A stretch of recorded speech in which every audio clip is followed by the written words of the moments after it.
Hey everyone, we'll get started here in just a minute.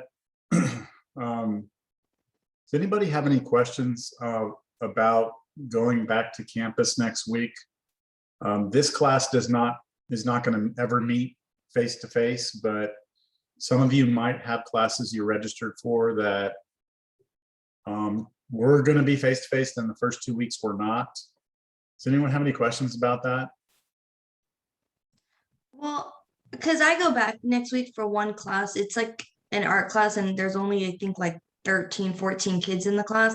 Yeah. But because she was telling us, because you have to go get screened each time you go to campus, you have to get screened. But the actual COVID test is when you do that just once a week, right?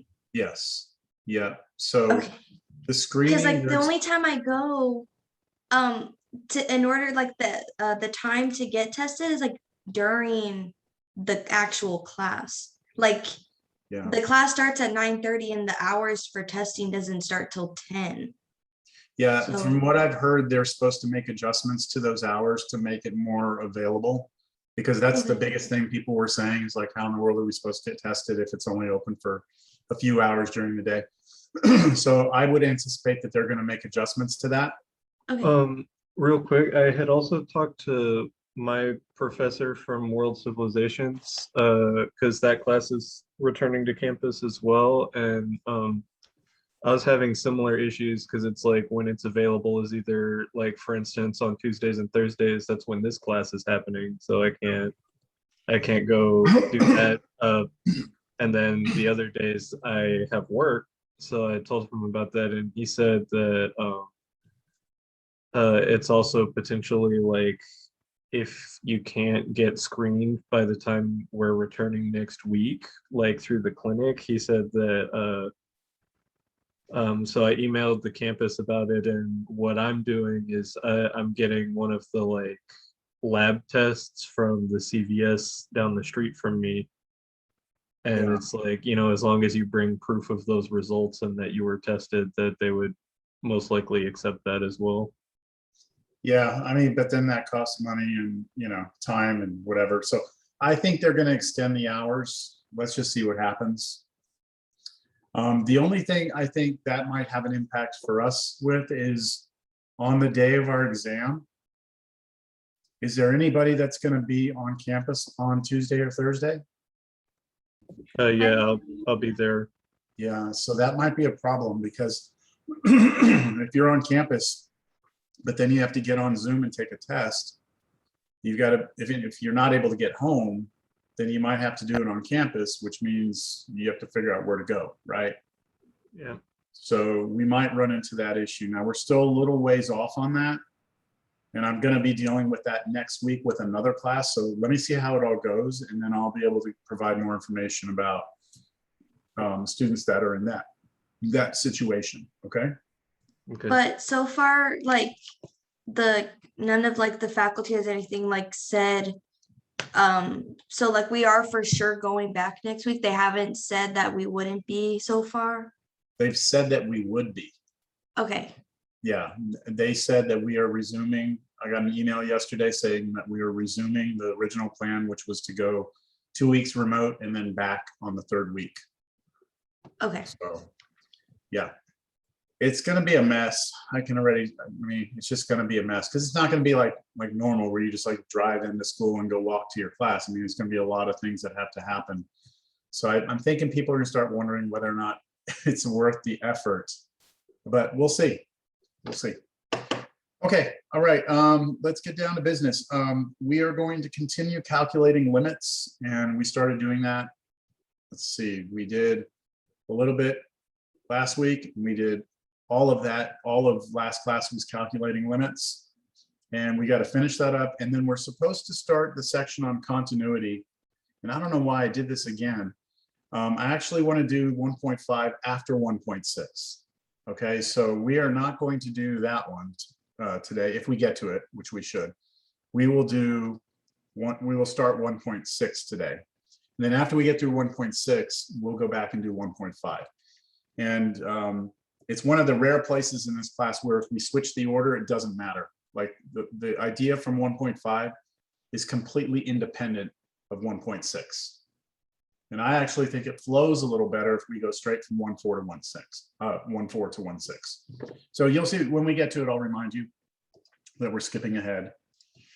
So I wanted to start off by doing a couple of more problems, a couple more limits. And what we were focusing our attention on last time, there were two important formulas I told you you should know, right? These two, okay? And I said the one that's really important is this one on the left. And I said, really, instead of looking at it this way, I like to look at it like this, where you have sine of some junk over some junk. If the junk matches, right, these have to match exactly, and the junk is going to 0, then this limit will always be 1. And I also told you you could flip it over. Now, I didn't write that down, but I'm going to now. If you take that same concept where you have some limit and you have junk on top, and you have sine of junk on the bottom, as long as the junk matches, as long as it's going to 0, then your answer is still going to be 1. Right? So if you flip it, it's still the same thing. Is that true for the other one as well? Good question. Good question. The answer is no, it is not. And the reason why is because if it's like if you do the reciprocal of this, then it's the reciprocal of 1, and one's reciprocal is 1. But if you try and do it on the other one, 0 is 0 over 1. And so if you try and do the reciprocal of that, you get 1 divided by 0, which is undefined. So this one on the right does not flip. It does not flip over and give you the same answer of 0. Good question. Okay, so here we go. Let's do this example C. Limit x goes to 0. And we have tangent 5x over x. Now, as we've said before, with all limits, you always want to try and do direct substitution first to see what's happening, right? Get a feel for what's happening. So if I let x go to 0, then of course 5 times 0 is 0. And then tangent of 0, tangent of 0? 0. 0. Okay, so if you're unsure about that, it might help if you remember what tangent looks like. The tangent function looks like this. It has a vertical asymptote at pi over 2 and negative pi over 2.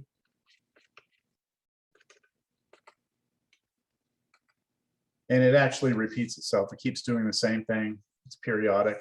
So it has a bunch of vertical asymptotes. So, but at 0, right, if you plug 0 into tangent, you get the point 0. So 0, 0 is on this graph.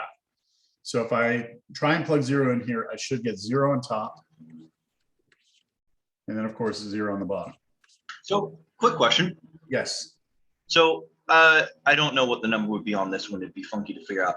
But what would you do? Like, what would it do to the problem if you ended up with an undefined number on top over something else? Would you have, would it be the same problem as if your final result was undefined? What do you mean an undefined number on top?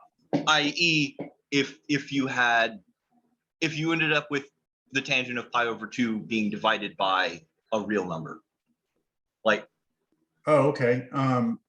Because you wouldn't just, your answer in the end wouldn't be undefined, but you would have an undefined number being divided by something.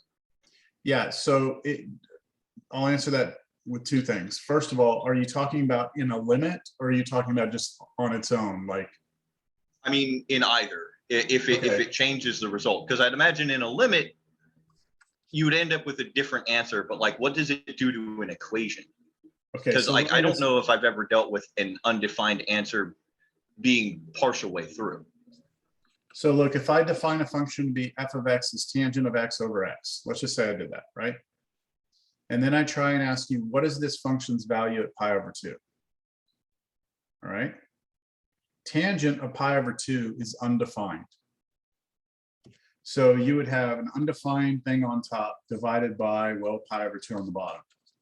And that is undefined because you can't define what the top is. Dividing by pi over 2 is not going to change anything. So this is undefined. So algebraically, there's no answer to that, okay? But if I say what is the limit as x approaches pi over 2, of tangent of x over x, then it is possible that we get an answer. Now you're actually getting ahead because that's what 1.6 is about. That's what chapter 1, section 6 is about, is when you have things like this happen. So we Okay. will address it. Okay, We will cool. address it. Because I just thought of that and I was wondering, I've never seen an undefined partial way through. It's always the end of it is, oh, it's broken, Yeah. you know? Yep. So, Yeah. So Okay. we will deal with that. coolness, thank you. Okay. Algebraically speaking, though, if anything's ever multiplied or divided by undefined, it's just going to be undefined, pretty much, like kind of like 0. Again, are we talking about as a function or as a limit? Because those are two different animals. If it's a function and you ever get undefined anywhere, you're done. It's undefined. Okay. But in a limit, you could get undefined divided by undefined, and you could still actually get an answer. We have to see it happen. You're going to need to see it happen. Take this one thing away from this, though, before we get into it, is that if we're talking about a function, right, you're given a function and you're asked to evaluate that function, right, at an actual point, then it's either going to spit out a number or it's not. It's either going to give you an answer or it's going to be undefined, right? That's a completely different concept than with a limit, which is where we're trying to figure out the way the function is behaving near some value, which, yes, at the value it might be all completely messed up, but near the value it may be completely okay. So there's not a simple answer to this other than we're going to have to just kind of investigate those different types of scenarios. And that's why that sheet I gave you was so important, that formula sheet. This page is so important because it starts to look at all these weird scenarios we could run into and how we deal with each of them. Okay, so just, I would say, hang tight. I might answer a lot of those questions today and maybe further down the road a little bit. Okay, so back to this one. We are taking the limit as x goes to 0, tangent 5x over x. We know that that heads to 0 over 0. So now we need to try to do some algebra, right? We're going to do some algebra here, some sort of trick, whatever. We're going to mess with it. And so what I'm going to choose to do here is I'm going to start peeling things apart. Okay, so I'm going to rewrite this as tangent of 5x over 1 times 1 over x, right? Now, just as a point of reference here, this x on the bottom, that's the problem, right? That is the thing that's causing an issue. That's the division by 0. There's not a clean, easy way right now for me to see how I can actually resolve that issue. But the fact that I see a tangent in there allows me to rewrite the tangent of 5x as sine of 5x over cosine of 5x. Oops, I didn't need the parentheses. I just put it there. So now we have that, right? And the fact that I see a sine 5x actually makes me happy because we have that whole idea of sine junk over junk thing, right? So I'm going to continue to kind of manipulate this. I'm going to write this as sine 5x over 1 times 1 over cosine of 5x. I'm just like peeling everything apart. Okay, I'm just kind of like ripping everything apart into a bunch of factors. And then I'm going to try and like see if I can't fix this problem. There's the problem, the x on the bottom. So this is where I like to ask someone in the class, do you see how I can fix it? You can multiply the top and bottom of 1 over x by 5 over 5. Okay, so let me do that real quick. And then I can do 5 over 5 here. And why'd you do that, Maddie? Because then that gives you 5x on the bottom. And This will because give you those together would be a 5x, and then? there would also be 5 on the numerator too. Yeah, we can slide this now underneath this, right? Yeah. And that would make it look like sine junk over junk. And so it would be 5 sine of 5x over 5x. And so Yeah, let me write this down. So limit x goes to 0. So we're going to slide the 5x over, put it underneath here. We still have the 1 over cosine of 5x.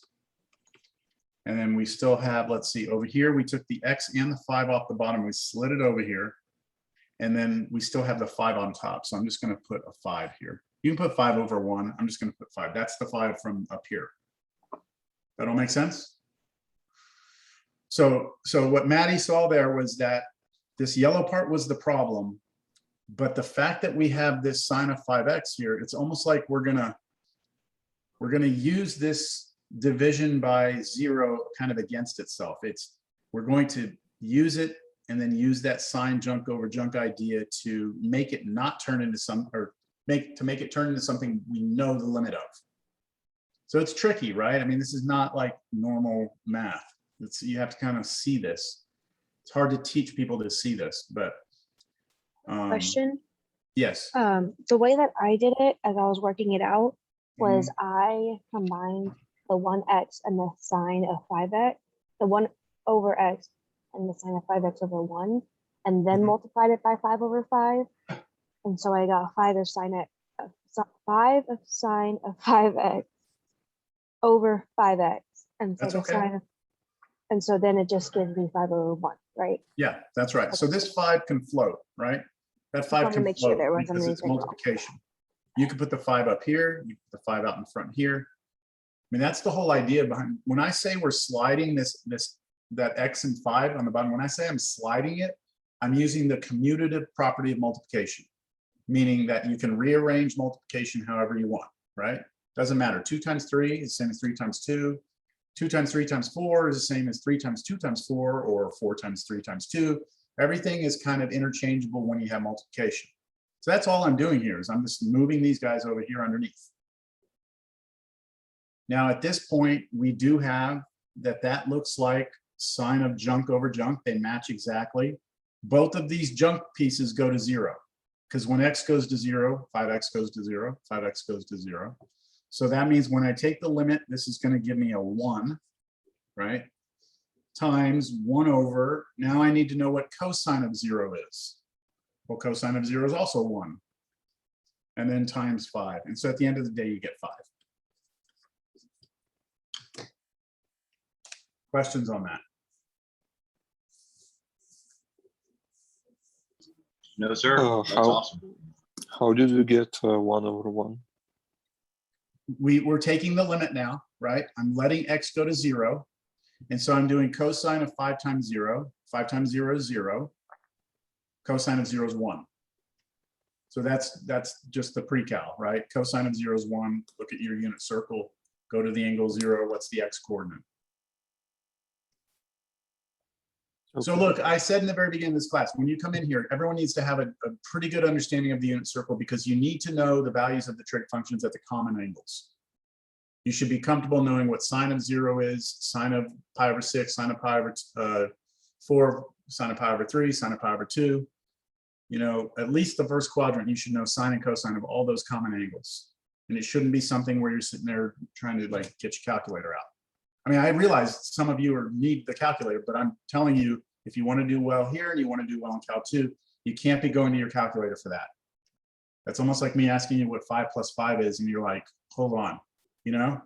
That's what cosine of 0 and you not knowing is kind of, you know what I'm saying? Like, that's what it looks like. If you get to Cal 2 and you still don't know what cosine of 0 is, I mean, that's an issue. So learn the unit circle. It's not that hard. You just put a little time to it. You can get it. Okay. Next one, right? Let's look at the next one. Vasily, did I answer your question? I don't even know. Did I answer your question? You're asking where that 1 came from, right? Yeah. Okay. And I'll say one more thing. When I say things like I just said, it's nothing personal to anybody here. I'm trying to help you become successful in calculus, Cal 1, Cal 2. So I wouldn't be telling you to do this if I didn't think it was going to dramatically impact your ability to be successful. If you don't know the unit circle, you haven't figured it out, you need to, all right? It's going to help you, but it's starting to get to the point where it's going to hurt you a lot if you don't, because you'll take so much time on a test. It's just, you know, time's going to be a precious commodity when it comes to our test. All right, here we go. X is 0. Okay, X is head to 0. Let's just figure out what's going on. So if I plug in 0, this goes to 0, and then times, okay, cotangent of 0. What's cotangent of 0? Well, what's cotangent? Maybe it'll help us if we just write down what cotangent is. What's cotangent by definition? It's That's what just over what? One over Cosine tangent. over sine. You can look at it as 1 over tangent, or you can look at it as the reciprocal of tangent, which would be cosine over sine, right? So I can go cosine of x over sine of x. Again, another pre-cal concept here. The definition of cotangent in terms of sine and cosine is this. And I think if we do this way, we can kind of see that on the top now, we're going to have like, 0 times, what's cosine of 0? Like, let x go to 0, you have 0 times, cosine of 0 is 1. Okay, so the top is headed to 0, and now the bottom is sine of 0, and sine of 0 is also 0. So we have 0, 0. Y'all see that? Okay. Now this one is actually a really quick, easy fix.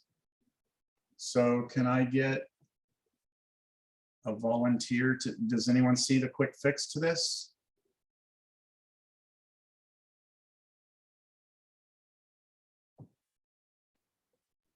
Would it be to split it into two fractions being divided by each other? Okay, how do you want your fractions to look? Well, x times cosine over 1 times sine over 1. 1 over sine. Yeah, 1 over sine. Yeah, okay, Yeah. that's okay, yeah.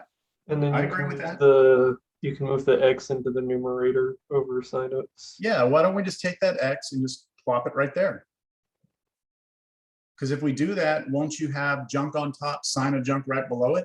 That's going to equal 1. And that will be 1 when we do the limit, right?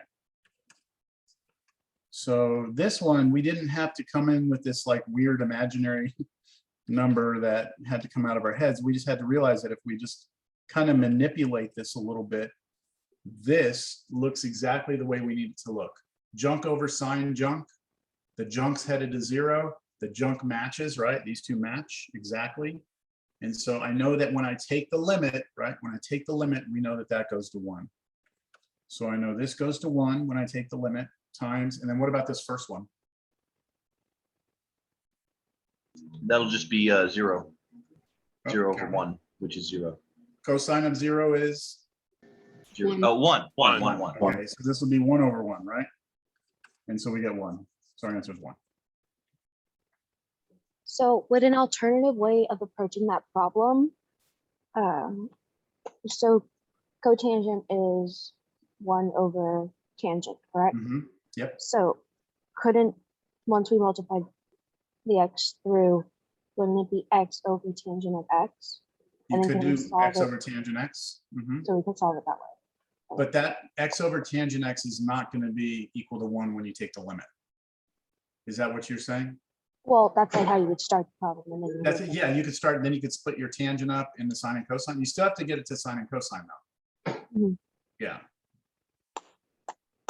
Yeah, there's a couple of different ways you could algebraically manipulate this. All right, let's look at the next one.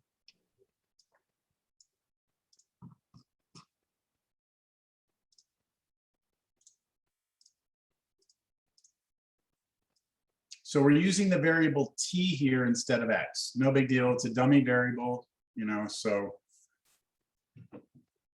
All right. So let's plug in and let me also remind you, I'm sure a lot of you are aware of this already, but when we write sine with a little 2 there, t, what this actually means is sine of t squared, right? It does not mean sine of t squared. In other words, the squared is on the entire trig function sine. It's acting on the entire trig function. It's not acting just on the t. If you write it this way, you're squaring the t and then taking sine. Those are going to give you 2 different answers. So when we write this, we mean this. So when we plug t, we're going to just try and plug in t as 0. First, we have to do sine of 0, and sine of 0 is 0. 0, right? And then we're going to square that. So that'll be 0 on top. And on the bottom, of course, if t goes to 0, we get 0. So we have 0 of 0. This is bad. We need to do something. we could split our two squares out. Okay, how would you like me to write that then? Sine of t times sine of t over t. Okay, that's fine with me. And And that would go to then, 1. yeah, then you could, well, could you then take it and split into two fractions of sine of t over 1 times sine of t over t? Absolutely. And then you can, That's all algebra, right? Like there's no. sine of, your sine of t over t will turn into a 1, and sine of t would be 0. So you have 0 times 1. Yep. See, but the thing is, we don't have division by 0 anymore, right? Yeah. That's the key. We don't have Yeah, the so division by 0 anymore. To actual answer. of That's the- right. We can actually say now this goes to 1 because it's sine of junk over junk. And then times that goes to 0. Okay, big deal. That's 1 times 0. That's 0. That's an answer. We don't have the division by 0 though. Remember I told you last class though, like this whole idea that this limit equals 1 is something you have to believe, take on faith. I showed you the graph of it, but I told you I couldn't prove it to you, that I would prove it to you later. So we're taking that on faith that this becomes 1. This is just algebra, to plug in 0, that heads to 0. And so we get 0. Okay, so I think the key to that problem was seeing that you could split the sine squared up, right? Okay, now this one looks completely different, right? When you see this one, you're like, what the heck? I have a question real quick. Yes. Uh-huh. From that last problem where it has sine of t over t, where, or like, I guess I'm just having trouble understanding, like, I know you said you couldn't prove it to us, but where had you shown that to us before? Last class, I put right here 2 important limits that you need to know. Is that when you have limit x goes to 0, sine of x over x equals, I told you it equals 1. And I said you just need to know these. I can't prove why it's true. I mean, I can do a proof, but it probably will take me about 40 minutes to prove.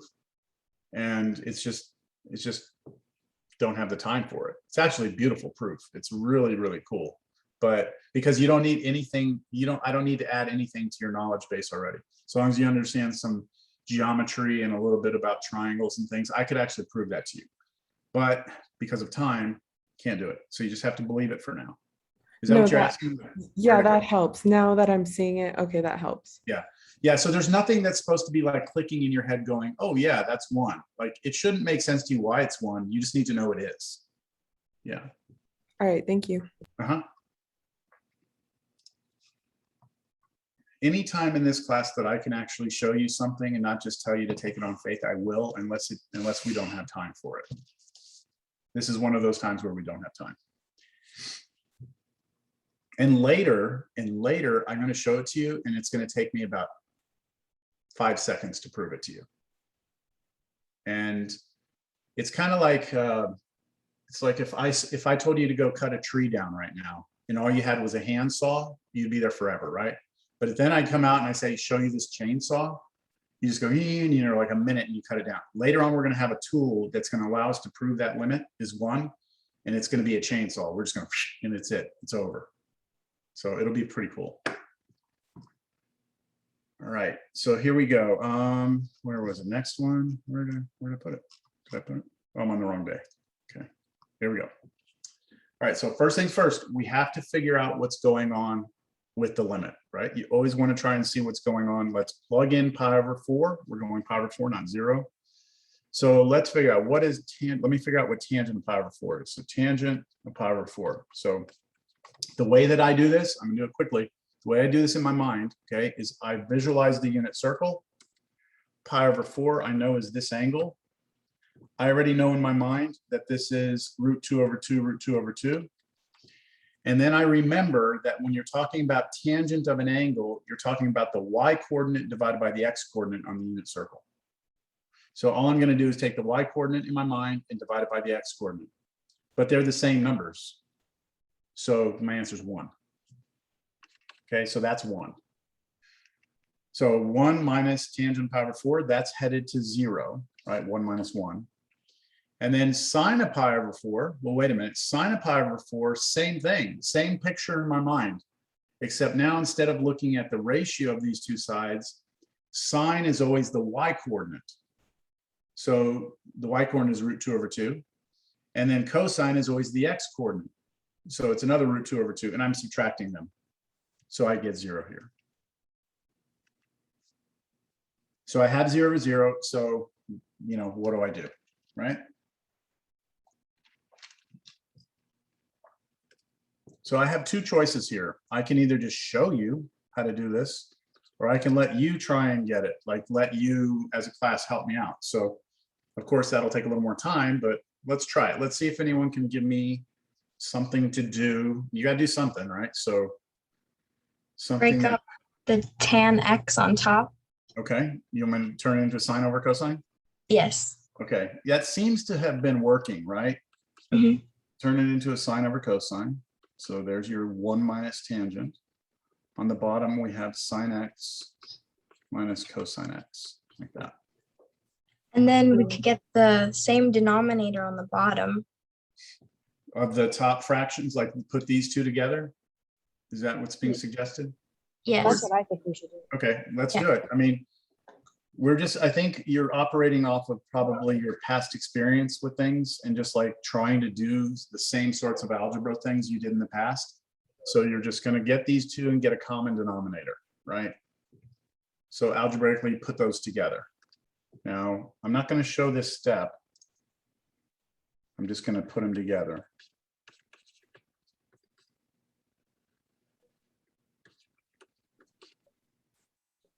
And then I personally would make it so it's cosine of x minus sine of x over 1 times 1 over cosine of x. That's like the top fraction. Oh, you mean split that up into two fractions? Yeah, Mhm. we can do that.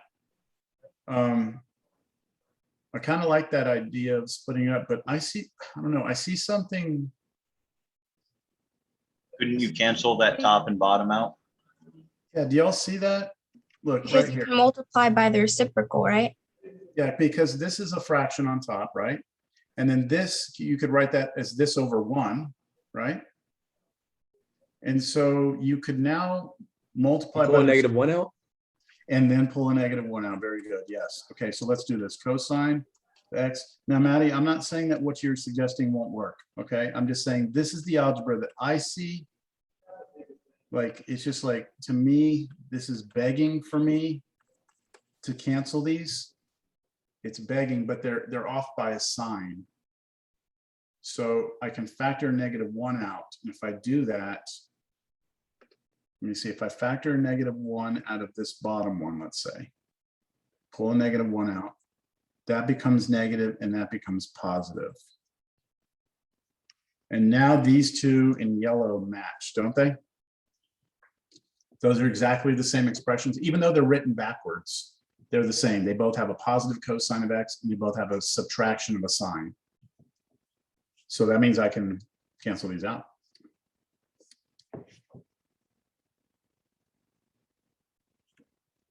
So what I'm left with here is limit x approaches pi over 4 of, let's see, what's still here? I have a 1 on top.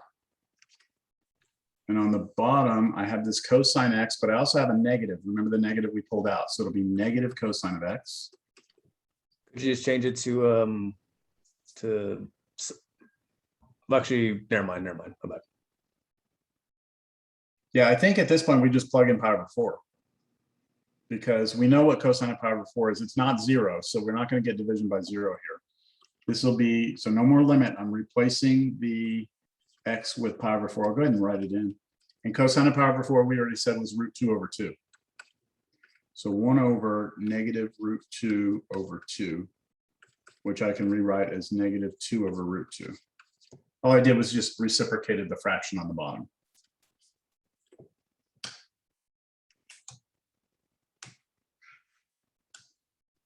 Okay. And we don't need to get the radical out of it. Pardon me? We don't need to. Yeah, get you the don't need radical. to, yeah, you don't need to rationalize that. It's fine to leave it like that. Good. Okay, so do you notice that that problem right there, we did not use the sign junk over junk at all? You'll see that? We didn't? Okay.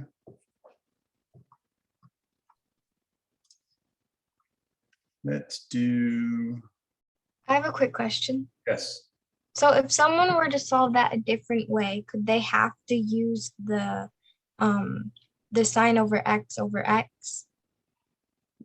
Do they have to? There's probably Well, other not ways. that they have to, but like, They could could. they solve it to a point where they would have to use that? It would be harder to do because here's the issue. Even if you were to get this to look like, let's say we manipulated this somehow and somewhere in there you got the sine X over X. Okay, let's say we got that. The problem is that this and this, even though they match, they're not going to 0. Because where's X going? Pi over 4, right? So Okay. this, if I took the limit, if I took the limit of this as X goes to pi over 4, this would not be equal to 1. Because even though they match, the X isn't going to 0. So if you were to start to try and head down that road of getting sine X over X somewhere in here, yeah, I think you kind of hit a wall here at the end, or maybe make this mistake, because that would be wrong. I'm not sure if that's what you're asking, Anna Marie. Yeah, Okay. that makes sense though now. Okay. All right, so let's look at this one. And because it's 135, I'm going to kind of work fast through this one. So the first thing I'm going to do, I get 0 over 0. Zero question? Just real quick, so whenever we use those two important rules up there, that only applies whenever the X goes to 0. If it The doesn't junk go to has to 0, go to don't use 0. them. That's right. The junk has to go to 0. If it doesn't go to 0, you can't use it. Okay. But it's actually not that big of a deal because if these aren't going to 0, right? If these aren't going 0, you don't have, it's not undefined anymore. Because, sine of pi over 4 is root 2 over 2, right? And then you'd be dividing that by pi over 4. So this would just be some number. It wouldn't be undefined. So it's not that bad. It's just if it does go to 0, then it's 0 over 0, then you have an issue. Okay, on this one, I think I'm gonna try and do something. I'm gonna try and show you what this one looks like pulled apart completely. So I'm gonna skip a few steps here to see if you can follow what I'm doing.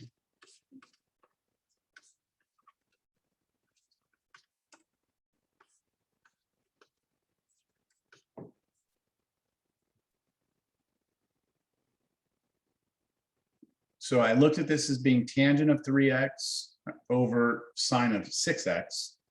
I pulled the sine of 6x off to the side, 1 over it. And then I rewrote the tangent 3x as sine of 3x over cosine 3x and then split that apart. So do you all see that these three factors here are this original expression? Yeah. And I'm going to highlight the problem. Here's the problem.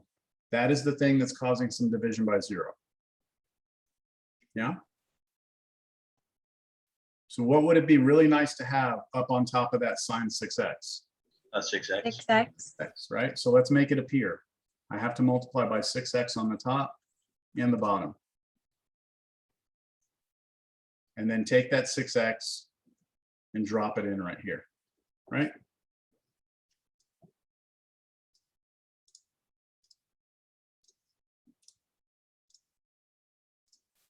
Okay, so I don't need to write the next line, but I will. So now we're here, sine 3x over 1 times 1 over cosine of 3x times 6x over sine 6x. But over here, I still have 1 over 6x. So now what I can say is, this stuff right here is no longer going to cause me that problem, right? I no longer have that division by 0 there because I know that that's going to go to 1. Because the junk matches, right? And they're both going to 0. But now I have a new problem, right? Here's my new problem. I've created a new division by 0, which is an issue. You could, I guess you could factor that out so there's a 2 times a 3x, and then you could take that 3x and put it underneath your other sign. Okay, yeah, That's actually going to be a shorter way of doing it. You could look at that as being 2 times 3x. And the reason why Hunter's suggesting this is because Hunter saw that over here on the first fraction, if I had a 3x under here, then this would go to 1, even though this wasn't a problem, right? Do y'all agree the sine of 3x over 1 is not a problem? Like that goes to 0 over 1. That's just 0. It's not a problem, but it actually saves us, doesn't it? Because it allows us to do something with this 3x that's going to get rid of that division by 0 down there at the end. So now I can rewrite this as limit x approaches 0, sine 3x over 3x. I'm real happy to see that, 1 over cosine of 3x, and then times 6x over sine 6x. And then the only thing left here is the 1 on top and a 2 on the bottom, because we pulled that, that 3x out over here.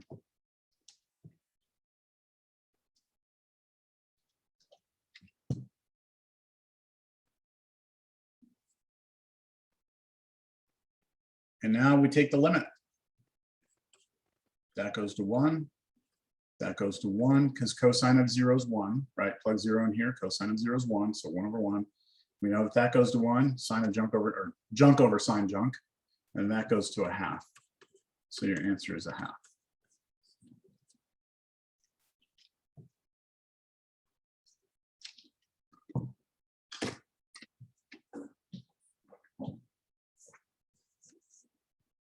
Okay, one more.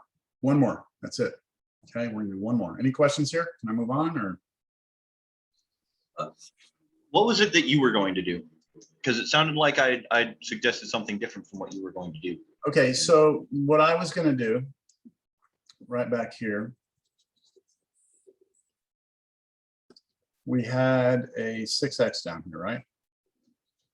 It's nice that 6 breaks down to be 2 times 3, right? But if this was, let's say, 5x, it wouldn't be so easy, right?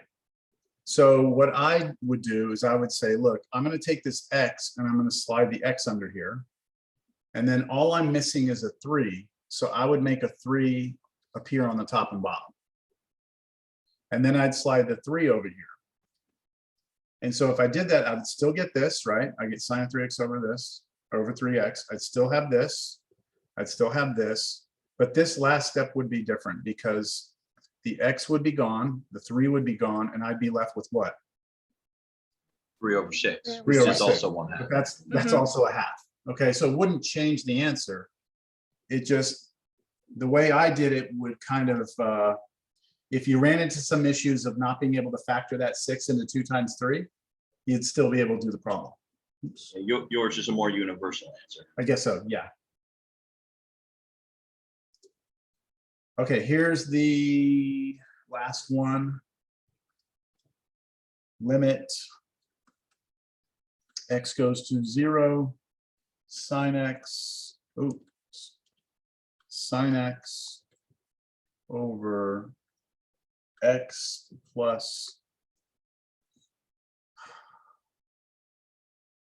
tangent x. Okay. Let me give you a few minutes to think about this. See if you can get it on your own. This one is a little different. Just see what happens. Okay. I'm going to be right back.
Anybody having any success on this?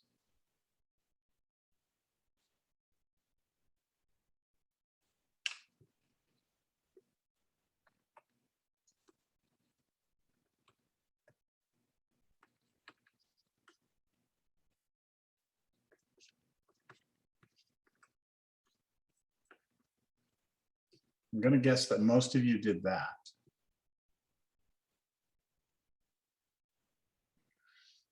Did anyone do anything after that? I took it and broke it up into a line of fractions being multiplied by each other. The sine and the cosine, you mean?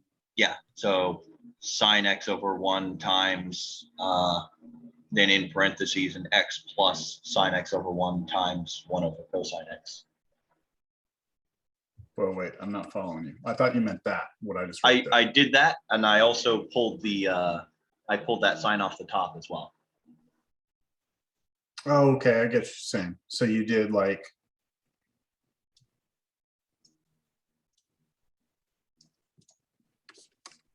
That? Yeah. Okay. I mean, that's all legal. Probably less useful. Well, I don't know. Who knows what's going to happen here? I'm going to go back to this, but actually, I think I'm going to go back. Yeah, that'll work. I'll go to here. Anyone get anything from this? I have a question. Yeah. How did you get sine over cos? That's Sine the x over definition of, cos. that's the definition of tangent, Okay. right? Tangent is sine of x over cosine of x. So I just rewrote tangent as sine x over cosine x, and then I split it up. Can you cancel the sign or no?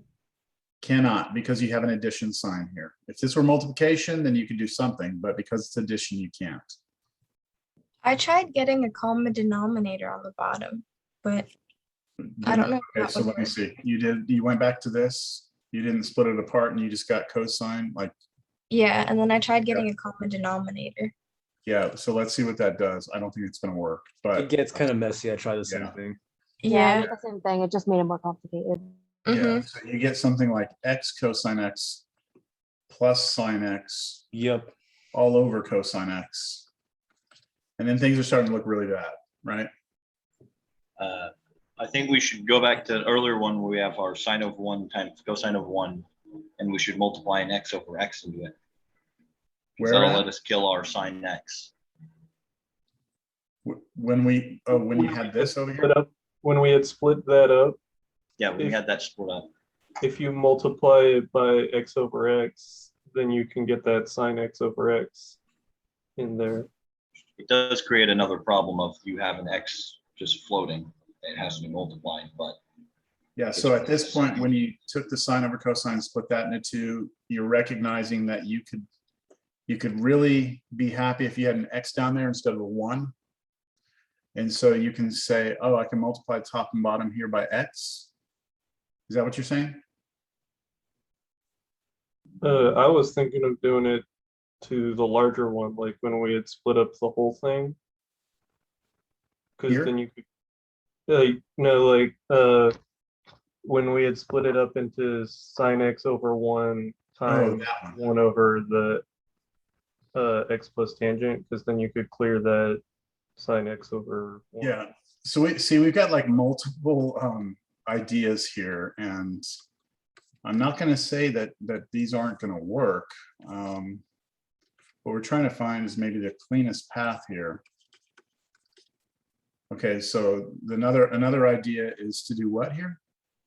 So from here, you could multiply by x over x, and you could move that denominator x into the sine x over 1 to clear that. Oh, so you're saying put an x in, like x over x here, Yeah, and move this one in here, right? yeah, Yeah, and if you do that, this will go to 1, but you'll still have this, right? yeah. Yeah, and I think you're still going to have division by 0 over here too, because when you let x go to 0, you're going to have 0 plus 0. to be honest, looking at it, that overall numerator, that sine x in the top, that's fine as far as I can tell. Yeah, it goes to 0. That's not a problem. The problem is that both of these together go to 0. Okay, so we could spend a lot of time on this, all right? And we could not get it, okay? So watch. So this is tricky, all right? This is tricky. I'm gonna show you what I'm gonna do, and then I'm gonna, maybe after I put it up here, you'll see why, okay?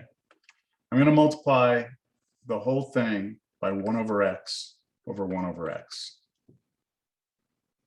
All right, so let's see why this is gonna work. On the top fraction, when I multiply this times this, I'm gonna get sine x over x, right? That's what I'm gonna get when I multiply these two together. Agreed?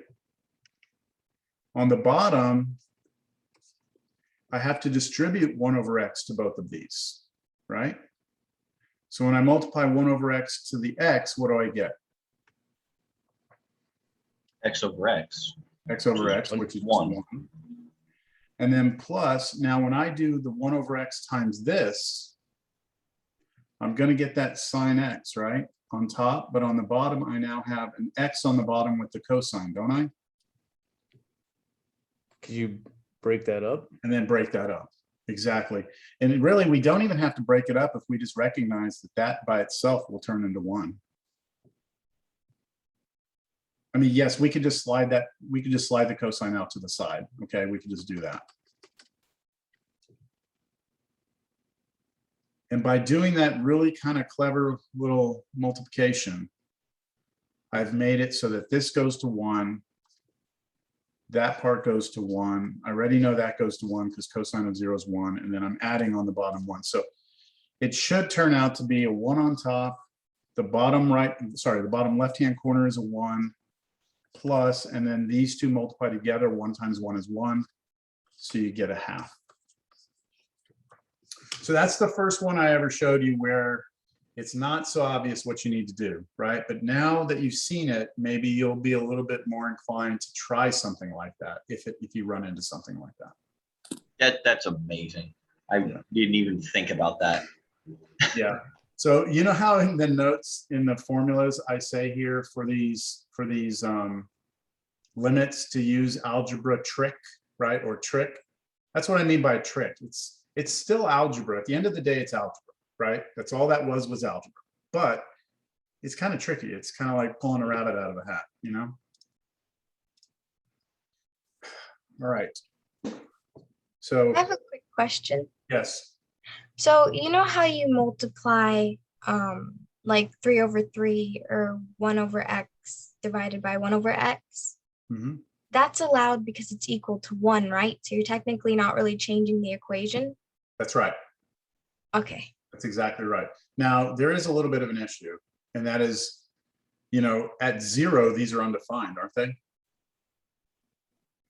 Like Yes. 1 over 0 is undefined. But again, it's very, very important that we understand that we're not letting x be 0, right? We're talking about a limit. So x is getting close to 0. So it's okay to talk about 1 over x over 1 over x, and it's still defined because x is just really, really small, but it's still not 0. But yeah, to answer your question, it's something we've been doing for a long time in math, is realizing that next to everything, right, is a 1, right? There's a 1 over here being multiplied. And then we're just very clever with how we write the 1. We've been doing that for a long time, right? When we get common denominators, things like that.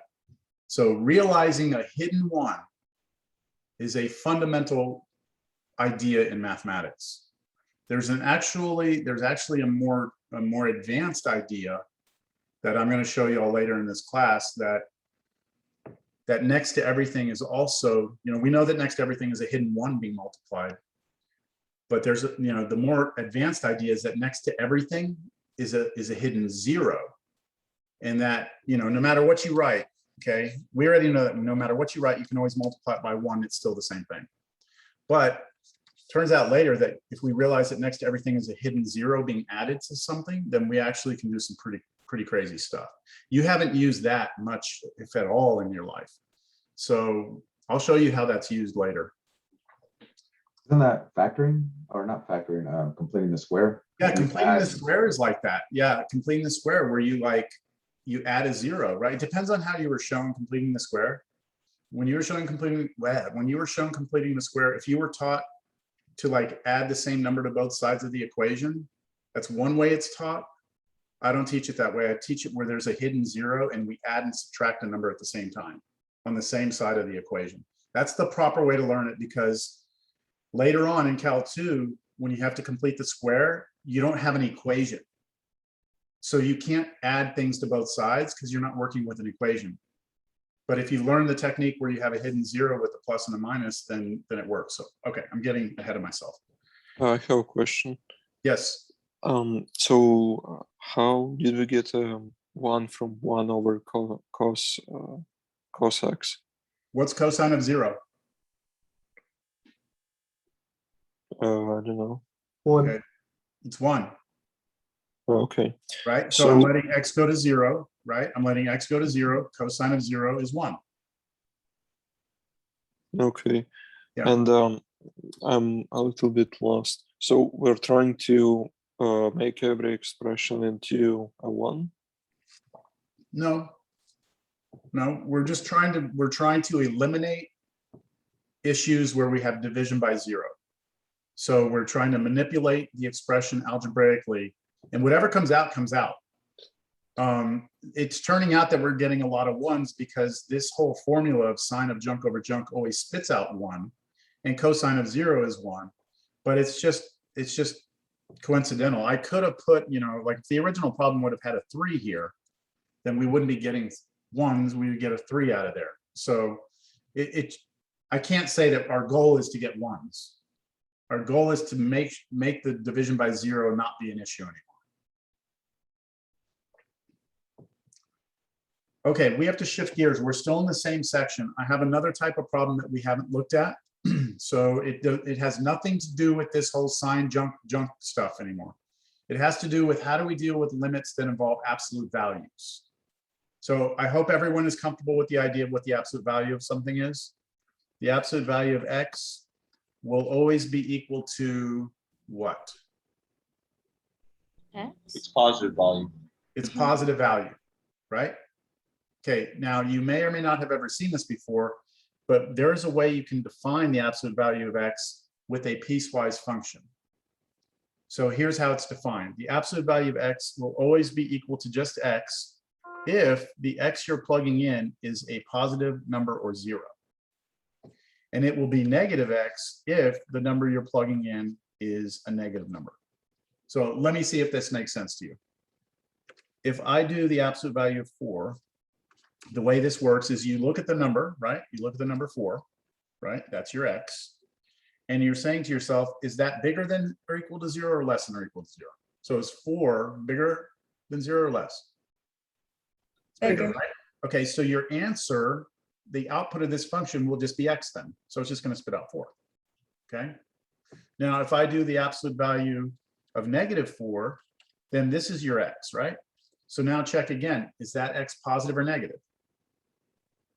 It's negative, right? Negative. So your function is going to spit out the negative of the x, which means you're going to spit out the negative of the x. The x was -4. So that will spit out 4. That is the precise definition of the absolute value written as a function, a piecewise function. And there's a cool way to graph this. The way you graph the absolute value function is you think about what does this yellow function look like? So we should all recognize that from college algebra. The x function is just the diagonal, right? But we only want to draw it when x is bigger than or equal to 0. So if I draw that, it'll look like this. At 0, it's 0, and then it's the diagonal, like that. And then if x is less than 0, we want to draw the diagonal but with a negative in front of it, which slopes it the other way. But we only want to draw that to the left of 0, so that will draw me this picture. And so that's why the absolute value function looks like a V, not a parabola, but a V. All right, so with that in mind, here's what I'd like you to consider. What is the limit as x approaches 0 from the left of the absolute value of x divided by x itself? So we haven't done one of these in a while, but do you see the little negative sign there? That means we're approaching X from the left side of 0. And I want to know what this is. So,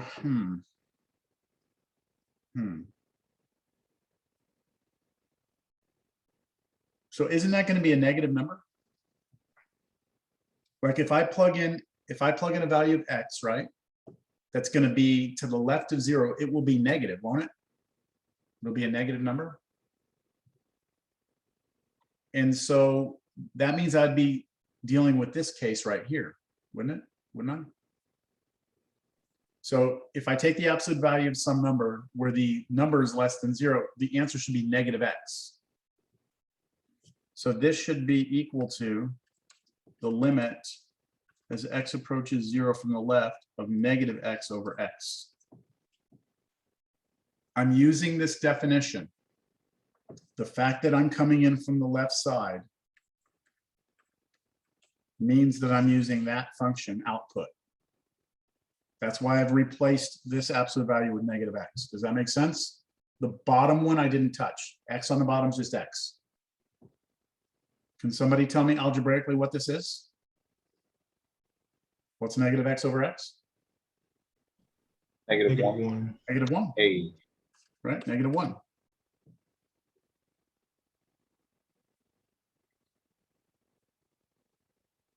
Now, how about this? Limit X approaches 0 from the right of the absolute value of X over X.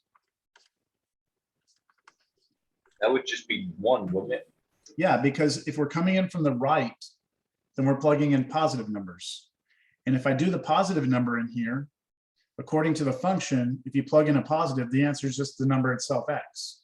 So this will be X on top and then X on the bottom, and that's just 1.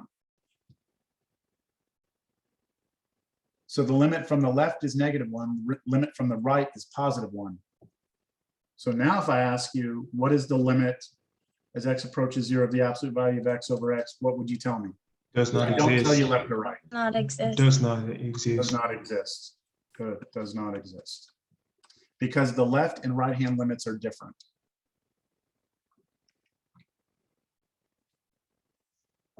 Now, if you didn't follow that, okay, if you didn't follow that, I'm going to try and convince you with a picture why this is true. All right. So imagine I have this function f of X equals the absolute value of X over X. Just imagine I'm trying to graph this function. Okay. So I'm going to try and graph it. And so let me pick some values. I'll make a little t-table, good old school, like back way in the early days. I'm going to make a t-table. I'm going to plug some values for X here. Over here is going to be absolute value of X over X. Well, let's start with 0. Well, if we try and plug in 0, what do we get?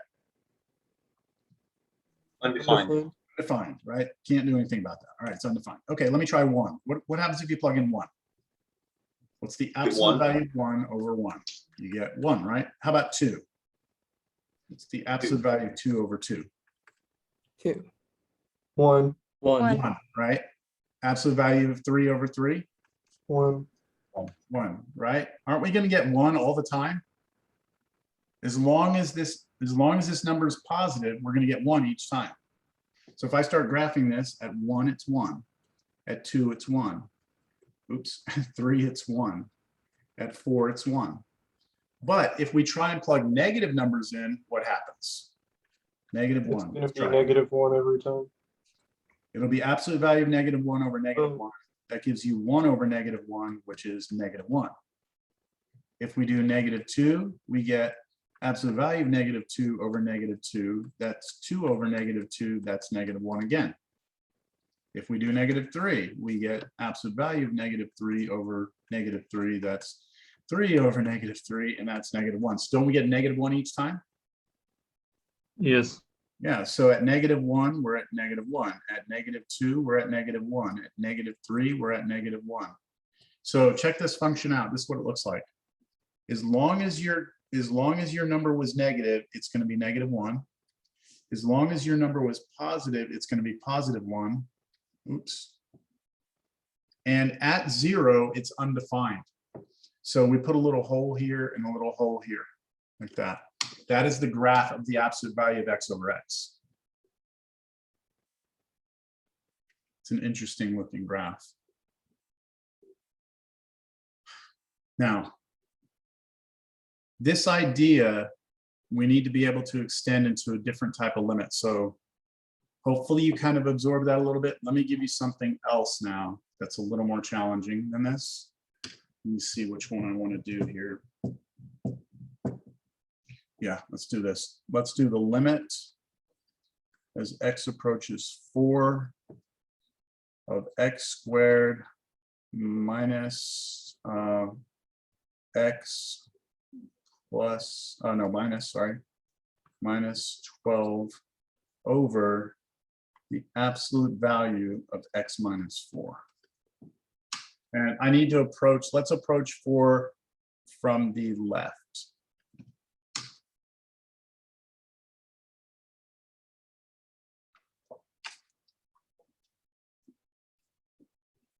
The first thing I'm going to do is just try and plug 4 in. Okay, so let's see what happens when we plug in 4.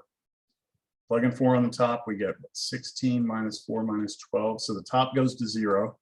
If I try and plug 4 into the bottom, we get 4 minus 4, 0, absolute value of 0, 0. So we get 0 over 0, right? This is bad. We need to do some algebra. We need to do some algebra, right? You can factor the top. You can factor the top. Okay, that's fine.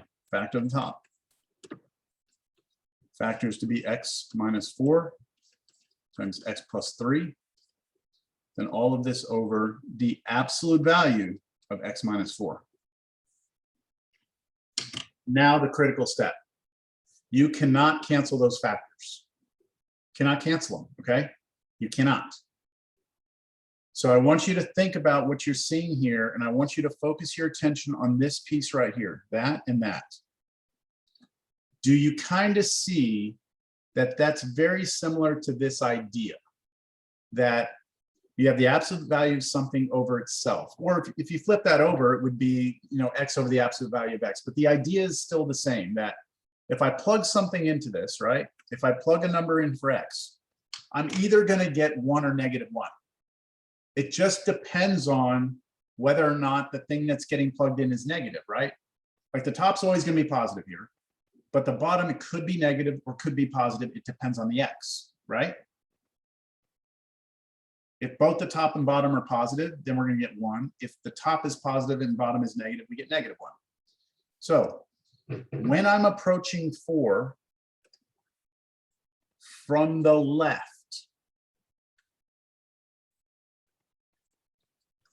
I'm coming into 4 from this side, right? That number there is going to be really close to 4, like 3.999, something like that. Who's going to say something? Oh, I was just wondering if then that would cancel to become negative 1. What do you mean? Yeah, what would cancel? Everything in yellow? Yes, Why would you think it would be negative 1? Just, I'm curious. because you're approaching it from the left.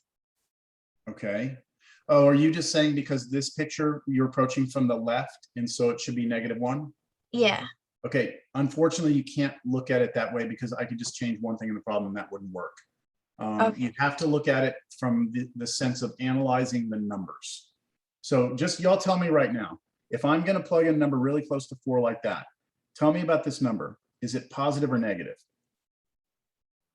Oh, it's negative. It's negative, right? Because 3.99999 take away 4 is going to be a really small negative number. You all agree? That's a really small negative number. Now, this right here, x minus 4, right, is also negative, but you're going to take the absolute value of it, aren't you? It's gonna be a positive that's output. gonna be Yeah, positive. so it's negative or positive. So you'll have a negative here and then a positive down here, and that will give you a ratio that's negative 1. So Anne-Marie, your answer, yes, it is negative 1, but it's not because I'm coming in from the left. It's because those numbers work out that way. I'll show you an example right after this where that wouldn't work, okay? Okay. So this right here, we know is going to approach, or is actually going to be equal to negative 1. So here's where our limit is. Our limit is now this. Limit x approaches 4 from the left. We can turn that into a negative 1, and then all we're left with is x plus 3. That's this factor. And then now just let x go to 4. What do you get?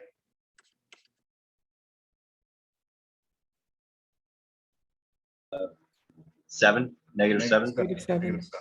Negative 7.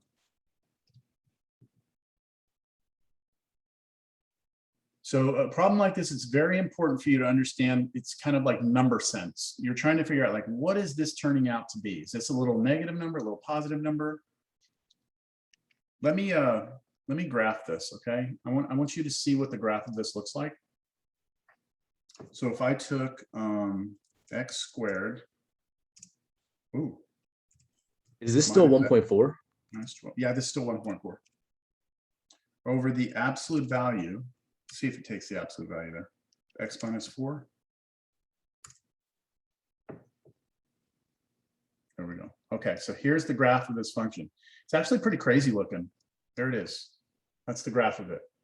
You see this little like check mark, that little up right there? That's the computer freaking out. This actually does just look like a line that stops and then it starts here and picks up. In fact, it should look like this. It should go like this and go out like that. And then this should go here and then go out like that. So ignore this. That's the computer freaking out. All right. So that's what it looks like. So we were approaching from which side? Left side of 4? Left. Yeah. Right, left. So if we walk along this function, where are we headed? Towards whatever that value is, right? Which is -7. It's -7. So yeah, and let me drag on this and see what happens. If I actually try and plug in 4, I'm going to get something. Let's see. 4, come on, try it. There we go. Undefined? Undefined. See, freaks out. Okay, now to get to Anna Marie's question, let me just do one thing on this problem. Let me take the same thing. Let me do the exact same problem. But instead, I'm going to do this. Hold on. Yeah. No, that won't change it. Hold on.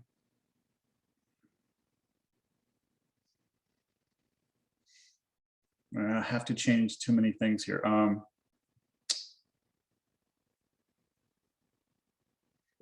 I would have, okay, so in order to illustrate this to Anna Marie, this is what I'd have to do.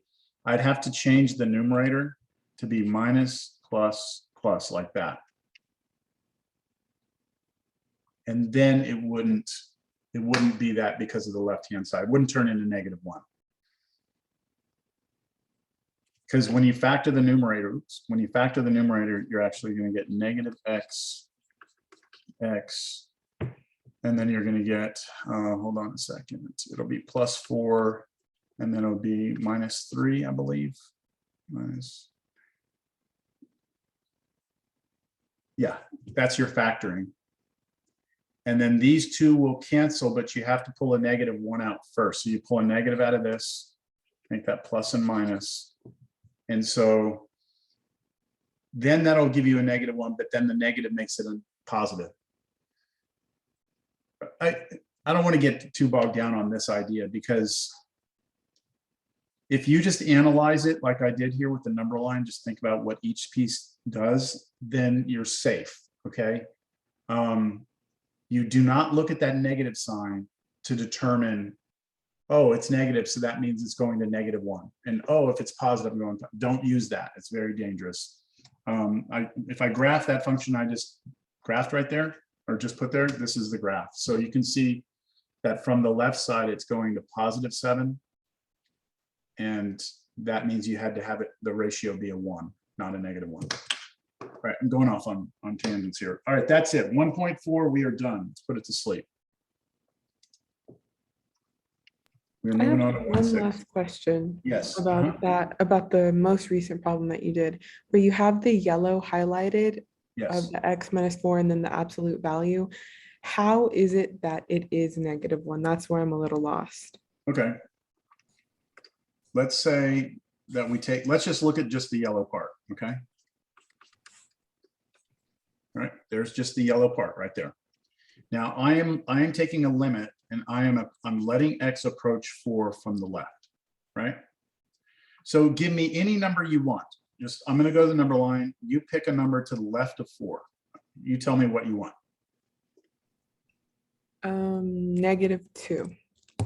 Closer. It's got to be close to 4. Okay. Taking a limit. 3.8. 3.8. Okay, so now try to plug 3.8 into these. Let's just do it.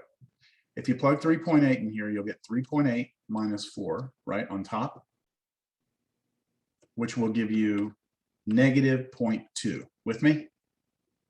Yes. Now on the bottom, you're still going to do 3.8 minus 4, right? But then you have to take the absolute value.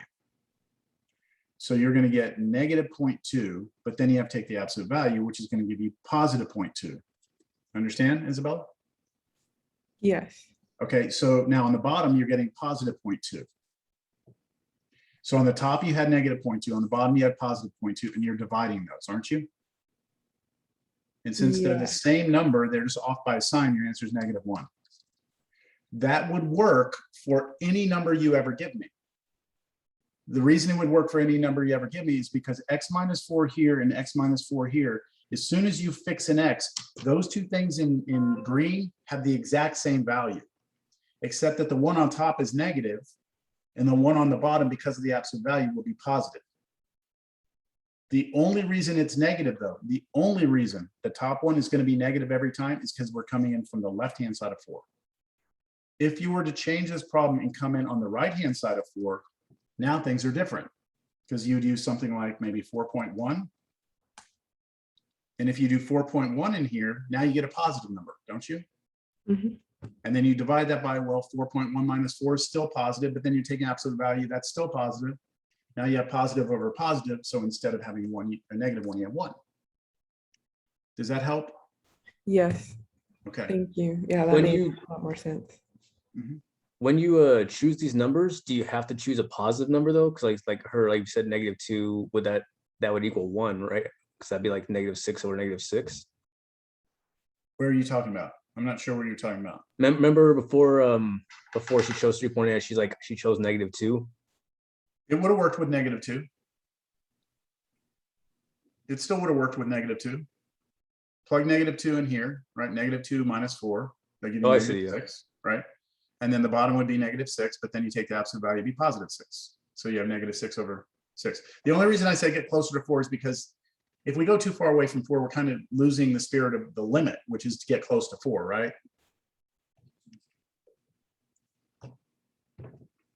Okay, this whole idea of like number sense sort of thing here, we're going to get more practice now in the next section. So if you're a little unclear on it, there will be an opportunity for you to kind of see something similar to it now. Okay, so now we're skipping 1.5 continuity and we're going to 1.6, and we're going to be talking about limits involving infinity. So every limit that we've done here, right? Every limit that we've done so far, when I've done a limit, I've always done limit, right? And I've let X approach, and then here, I've always let this be a finite number, haven't I? I've always let that be a finite number.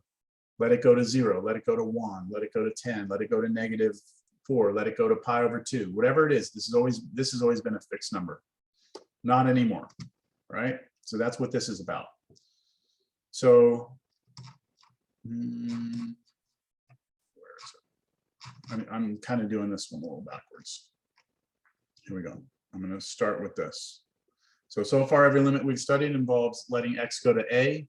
That is, we are approaching a real number A from the left and the right, from the left, right, or both sides at the same time, right? That's what we've been doing. We now investigate what it means to let X go to infinity or -infinity. Here's the notation we'll be using. So all we're doing now is we're letting X go to infinity or -infinity. And so the question becomes, what does it mean?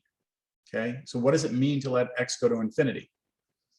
Letting X go to infinity means you're letting X get like arbitrarily large, just bigger and bigger and bigger. You're letting X like explode and become huge, right? And you're asking yourself, what does the function do? So visually, what it corresponds to is, let's take this function here. You were looking at the function here, f of x equals 1 over x. So if we're asked, what is the limit as x goes to infinity here of 1 over x, you're saying to yourself, what happens if I let this x get really big, right? 1 on top is fixed, but the denominator is going to get huge. Where does this thing go to, right? So you can tell by the graph, if you look at the graph of the function, if I start on the graph and start moving my way out the right-hand side, you can kind of see that as we go out, we have that thing we called in algebra horizontal asymptote. We're getting closer and closer to 0, aren't we? Like as I move to the right, this thing keeps getting closer and closer and closer and closer and closer and closer and closer to 0, right? It's never going to get there, right? It will never get there.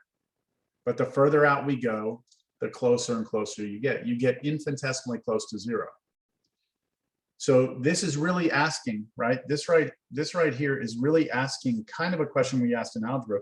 This is asking for the right end behavior of the function, right?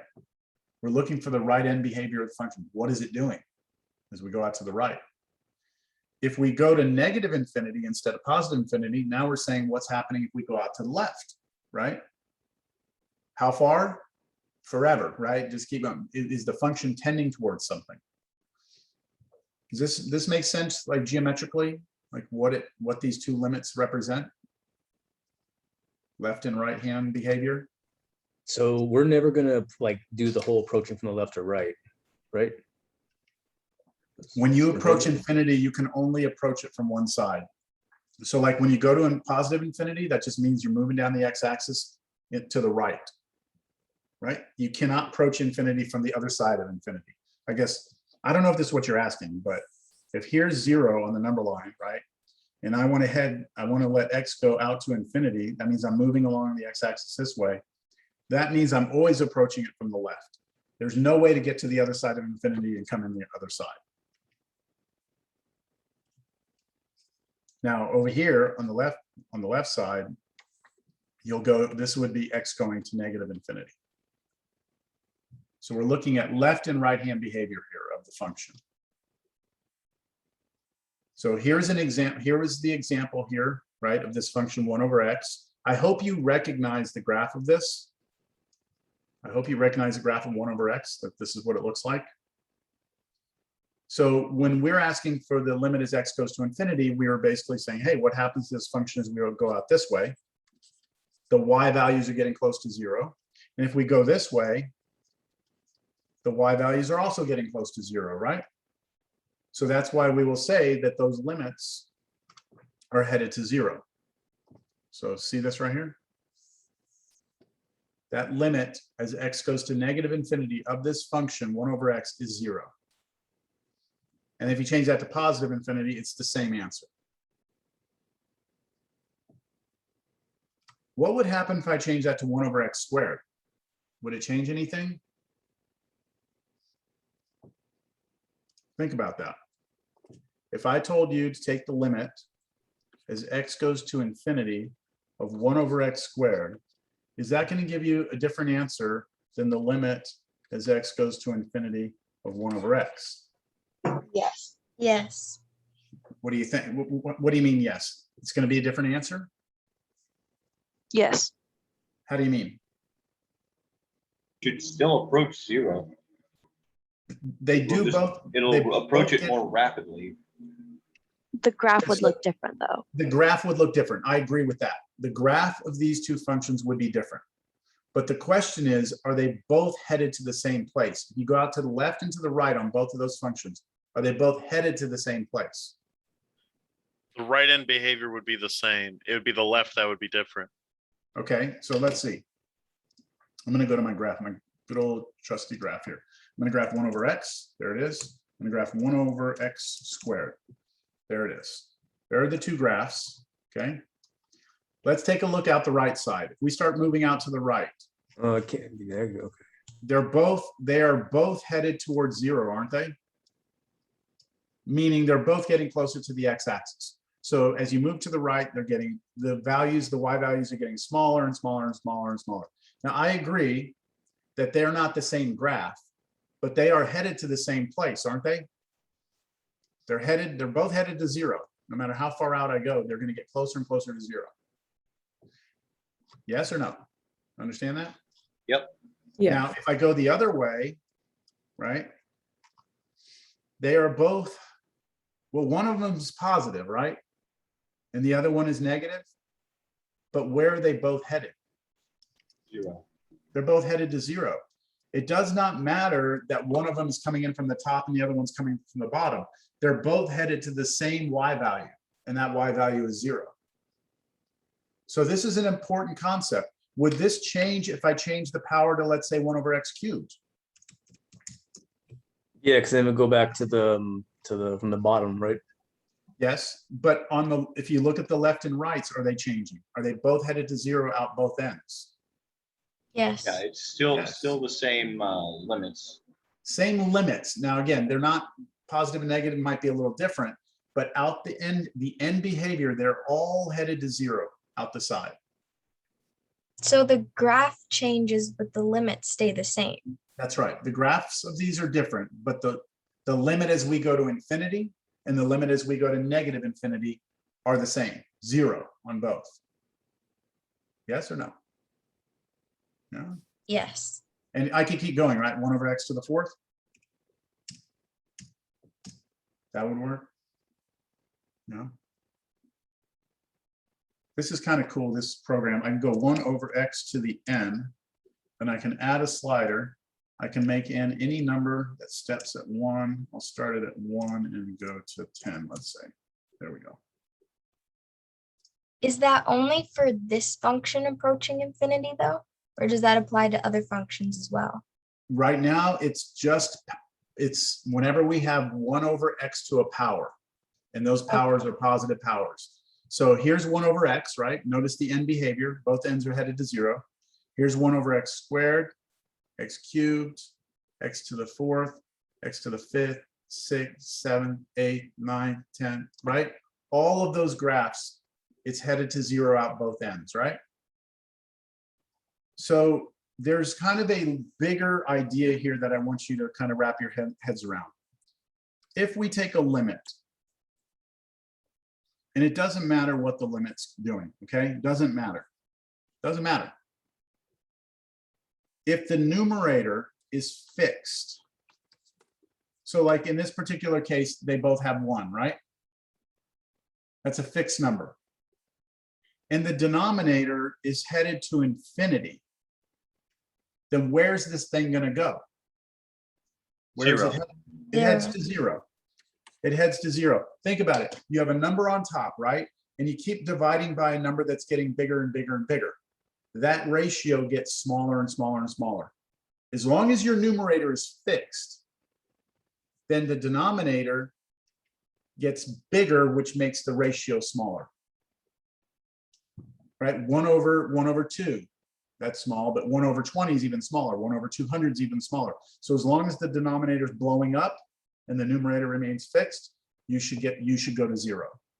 This was on the limit summary sheet, right? That's right. I was just about to bring it up. So if you go to your limit summary thing now, and you look at this bottom right-hand box, this is what that box is saying. This box is saying, if you take a limit and your numerator is fixed, and it really doesn't even matter if it's positive or negative.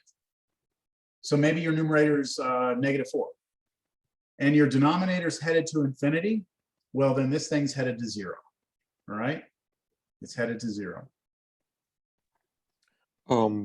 Excuse me, where can I find this image? Is this in the book? This is in our Canvas page under files. You can find it there with all your other formula sheets. All of these are there too. Oh, it's one of the formulas. Okay. It's separate. It's a separate file from the formulas, but it's with those formulas in Canvas. And we're gonna need to print this out before our first test, right? You are allowed to have it printed out. If you don't want to, you don't have to, but you're allowed to have that. Is it just the formulas on this, or is it all of the files? It's everything. I think everything in there that says you can have this on the test or something like that. I'll have to go back and look. It's this formula sheet and this formula sheet. These two right now are allowed.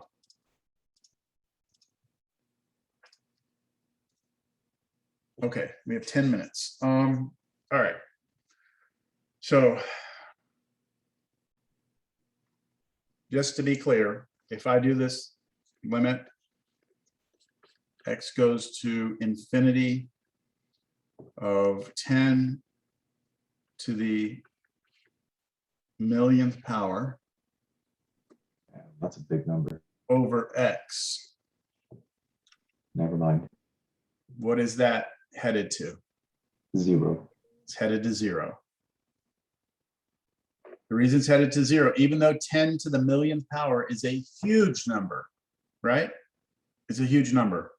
If I start letting x become bigger and bigger and bigger and bigger forever, then eventually this denominator will become bigger than this. Because this is fixed and this one's getting huge, this ratio will eventually go to 0. Eventually, all right? That all right with you?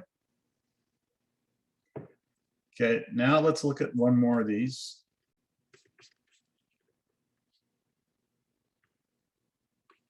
Okay, this one's interesting. The most common answer I get right now is 1. Because it's like all I've done is like try to burn into your brain that sine of junk over junk gives you 1. But there was a big catch to that. Remember, the junk had to be going where? To 0. To 0. To 0. Here the junk's not going into 0, right? The junk's going to infinity. So all bets are off. The equals 1 is no longer in play. All right? That's not, can't use it. So let's just see what's happening. We know that the denominator is becoming infinitely big, right? This is becoming infinitely big. But what about the numerator?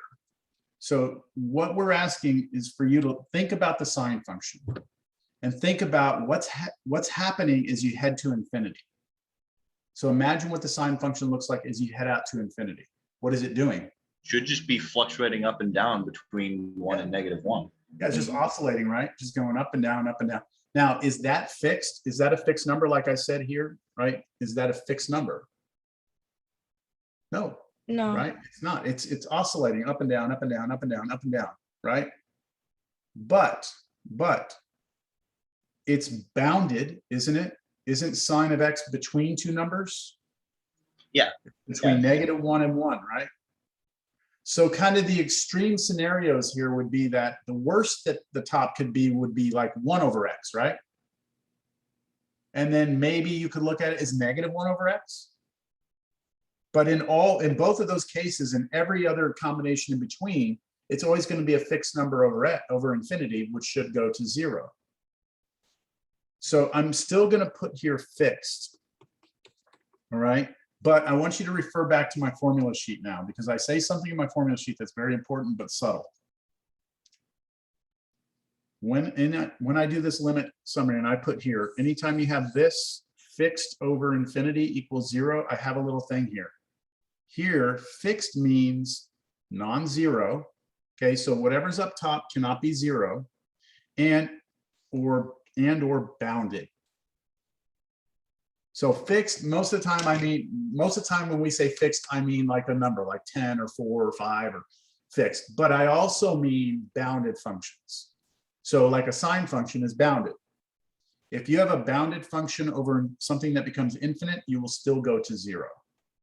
So would this work for the cosine function as well then? Yep, it would work for cosine also. So question, this Yeah. particular graph of the sine of x over x as x approaches infinity, wouldn't it, whenever you hit, because your sine wave clips 0 periodically. Yep. Okay, yeah, all right.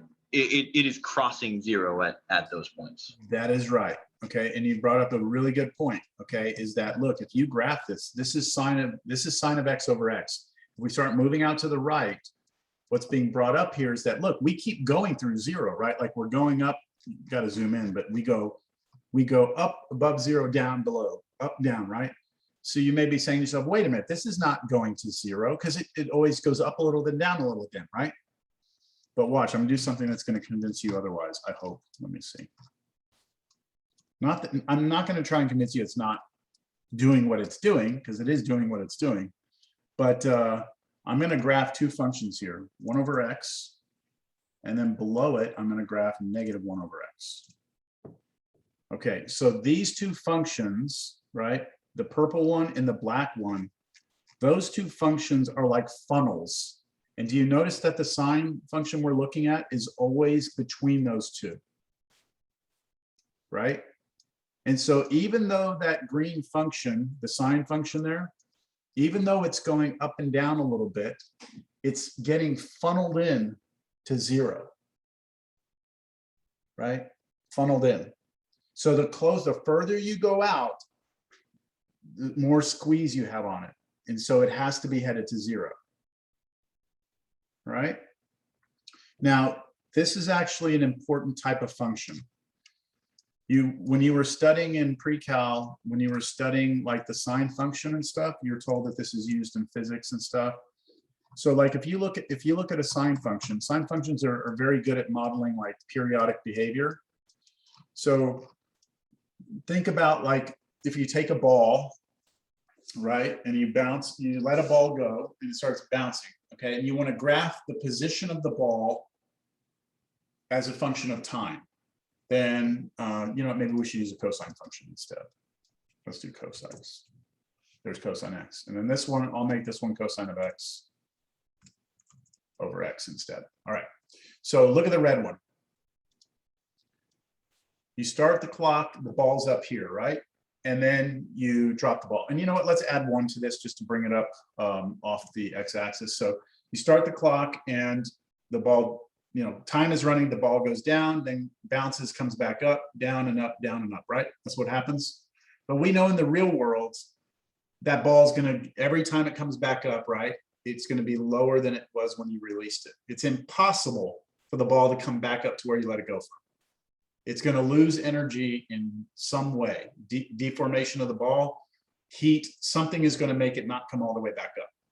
If you can find me a ball that you let go and it bounces higher than you let it go from, then you have created energy from nothing, and you know you're going to go places. All right, you're going to make lots of money, but it's not going to happen. So all right, so you drop a ball, right? So this is a good model, but this is not a realistic ball because it just keeps bouncing to the same height each time.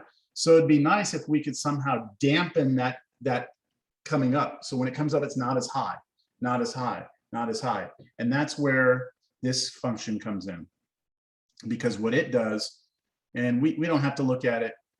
Yeah, just look at it right here. So it's like you drop it, comes down, back up.